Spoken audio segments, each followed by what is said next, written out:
cyane shite yanjye iminsi myinshi kabisa. Iminsi mikuru mwiteguye mute? Iminsi mikuru twiteguye neza, urabona ko ibintu biri kugenda ku murongo kandi iminsi mike cyane biraba bimeze neza. Nishimiye kwakira muri studio za Isooko y'ubuzima TV. Urakoze cyane. Hanze aha bimeze neza, abanyarwanda yo bumvisha iminsi mikuru babishimye. Ubona ko barayizihiza cyane. Barayizihiza cyane. Yiteguye ute? Udushyimbo bari kutugurisha ku isoko kugira ngo babone uko bazagura akanyama, abandaga kwavu, abandaga koko agahene. Muri make kubona ko buri muntu ibyo akora byose. Ariko abanyarwanda ngo basigaye bazi kwizigama ntabwo bagisesagura mu minsi mikuru. Ubu ngubu ntabwo ari byiza. Wumvishe ko na polisi y'u Rwanda yafashe ingamba ndetse na minisiteri y'ubuzima wumvishe ko yazanye ntuza yatunywerese. Urumva tuzagerageza kunywerese. Hari gahunda nziza minisiteri y'ubuzima na polisi y'u Rwanda rwose urabona ko bari kubikora neza. Byiza cyane. Twishimiye rero kukwakira muri studio za Isooko y'ubuzima TV. Urakoze cyane.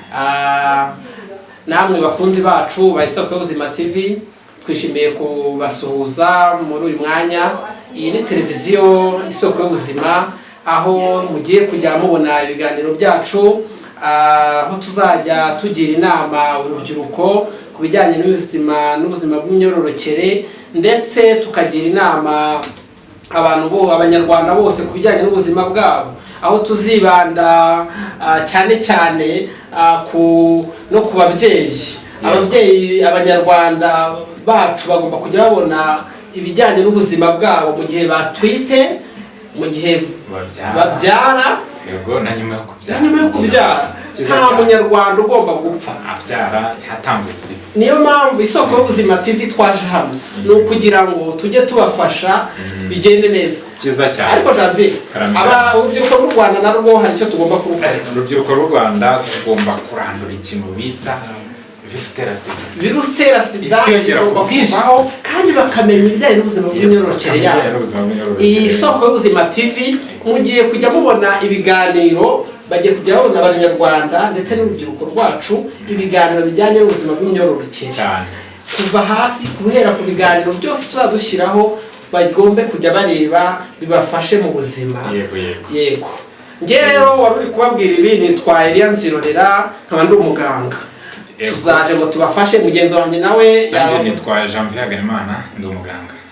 Iyi rero televiziyo Isooko y'ubuzima TV tuzajya tubafasha, muzabona abandi baganga benshi bazanyura hano batanga ibiganiro, muzadukurikire uko bizagenda kose. Amatsiko yose mwe mufite ku buzima bwanyu, yaba ubuzima bw'imyororokere, yaba ku bijyanye n'ababyeyi batwite, ariko dushaka no kujya tugira inama amakupure abitegura kurushinga. Yego. Aho niho hanjye. Kugira ngo abanyarwanda bajye binjira mu rugo bazi ibyo bagiyemo.